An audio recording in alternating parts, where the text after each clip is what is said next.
Hello everybody, this is toysareruss, and for this special Blokees figure showcase and review, we're going to be looking at this simply quite stunning. This is a Blokees 2007 Megatron, but it is a special. I believe it's a Chinese convention exclusive. You'll have to let me know in the comments if I've got that wrong. So, although this comes as part of a two-pack, we are going to be focusing just on Megatron. Couple of reasons. One, I like to do all the reviews individually anyhow, but also the Optimus Prime. I'm going to show you him. We are going to see how he looks against Megatron, but I can't do the full comparison yet because I've not built up the standard issue one of him there as well. So we'll have a quick look at him, but this video is going to mainly focus on this new Megatron. We've got the other one there, as I say, to do comparisons. I've got a few other figures just to give you an idea of how they look, and of course we need to have a look at the packaging because Blokees do amazing packaging. So if I lift this up just very slightly, as I say, it does come as part of a two-pack. They are individually boxed though, which you can see, and it is just the classic class. These are their numbers, but they do have, as I say, special editions. So let's move this outer sleeve out of the way. These remind me of like e-hobby figures, and what I mean by that is because they're sort of special edition and they're different colours and using the same moulds but using like more sort of translucenty plastics. That's what e-hobby does with Takara stuff all the time. And they even do things like this with the blue and just white boxes. So as I say, it's just the same artwork, the same pictures, the same number, the same pieces in the kit. It's just different colours. Now, as you can see, I've already built him up. The instructions though for these guys are super easy to follow, and what I always keep saying about these, they are fun to build. I genuinely enjoy building these, whether or not it's because I love Lego so much as well.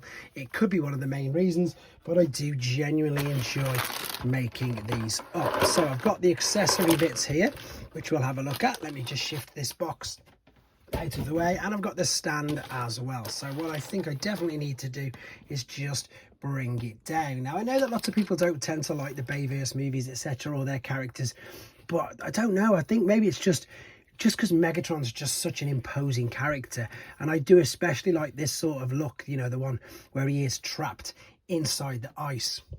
It is absolutely brilliant. So articulation on these guys are second to none because they are kits. You do build them up and they have got multiple ball and socket joints. The head itself will turn all the way around, which you can see. It will look up and down at the same time. Same with the shoulders. As long as you're going to miss all of these parts, these wings do move back, so that's going to be able to give you full rotation in the shoulder. You can swivel at the bicep, you can flex at the bicep. The hands you can actually take on and off, so they're on ball and socket, so you've got multiple articulation there. You've got articulation in the fingers and in the hands, which you can see there, the way that they move out. The waist does give you a full 360, which is brilliant. And of course, if these things pop off, which they probably will do, but in my case, I was just saying that just in case it did for me, you just reattach them. Ball and sockets at the hips, so again, full huge, oh there you go, right on cue, full huge range of motion, but it's as simple as to pop that back on. Knee bend, ankle tilt, rock, etc. But yeah, look, beautiful, reflective, borderline looks chrome in some lights. Now I've gone with the chest, which is open, which has got the earth spark in, and you could have this chest on as well if you wanted. All you would have to do is pull this off here and then just put that one on instead. But I like having that there for this particular reason here. With it being a classic class, it does have a built-in LED, so let's see if that works. In fact, what I'll do very quickly, if I just pop this light off, there you go, you can see that them eyes have lit up much better. So I like the fact that it does that. There's loads of other little things that you can sort of see around there as well.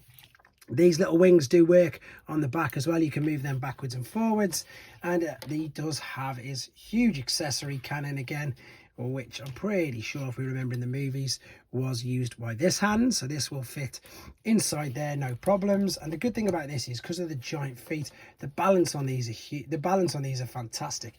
I was doing some crazy things downstairs when I was building it up just with the one leg. That is just totally balancing on there, which is a really good touch. Now before we quickly do the comparison, which I suppose most people want to see, especially if they do own the original, this is the stand I'm just opening up here.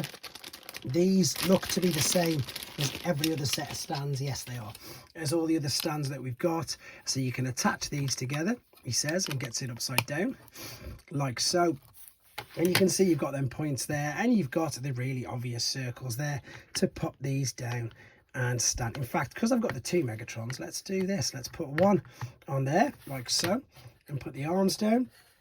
And then this is your standard release, which again, I still really love, because I said this one reminded me of the Premier Edition version of Megatron.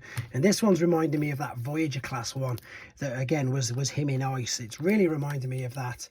Again, oh, let me just put that back on there. Both stunning, both look great. And if you are a fan of the 2007 movies, they just, yeah, they look fantastic, don't they? Right, there they are. They both have the say LED fixture in there. This one of course just looks more metallic. This one again is how he would look in the ice. Round the back again, exactly the same figures, exactly the same molds. They are fun and fun to build. Right, let's take them. In fact, I'll keep him on that stand for now. Let me just do a couple of Blokees size comparisons for you, just to give you an idea. As I say, this is the one that comes with him, which is again beautiful. So I suppose the best way to word these is these could be what's classed as, you know, the special shiny editions, the shiny versions. You know, you get chase versions of the figures. There's nothing wrong with the originals, but I would class these as sort of chase versions due to the metallic look that we've got of these particular figures. So they're about the same size. All classic class seem to be. There's your D16. Funnily enough, he's a bit smaller, actually, saying that straight off. There is your Rise of the Beast. Now, I think these ones were a little bit chibi-ish when they first came out, so it looks like what they've done, even though, of course, Rise of the Beast came out after 2007 movie, it looks like the Rise of the Beast ones, which were the first set of Blokees classic class, these seem to be just a teeny bit more chibi, and then I think after that, especially with these 2007 and of course with these, with this Transformers 1 movies, they've just seemed to have gone for exactly what you want. Screen accurate, very detailed, very posable, and they really are, again, a very good example of the character that we do love from the movies. To give you an idea of how big he is, that's just a standard Blokee. Granted, it's a gold one, but it's just what I mean is the dimensions are the same sort of size. I suppose I can prove that quite quickly by bringing him in there as well. So quite a bit bigger than your standard, way bigger than the little ones they're doing now, the Defender versions. With regards to some other toys, just to give you an idea of size and scale for yourself, that's a New Age Optimus Prime. That, of course, is your Studioseries Optimus Prime. This is a very battered up Generation 1 Optimus Prime cab. I've got a few other figures here as well, funnily enough. In fact, I've got the small deluxe Optimus Prime as well. So there he is. He's just a teeny bit bigger than that deluxe. So on your smaller deluxes, he's a tiny bit bigger, but he's nowhere near as big as some of the other deluxes. Again, nice and fun. The reason why they're fun is because A, you can build them up, and the other good thing is, as I say, they display amazingly because they don't transform. So because they don't transform, they don't have to worry about having joints, hinges and everything that would perhaps get in the way of it. But that's all I've got to say about this guy. I think he's great. Let me know what you think of him in the comments. Don't forget, you can get yourself a copy if you want from showz, from the direct link in the description, and if you want to use my code, that would greatly help the channel out as well. Thanks for watching, guys. Take care.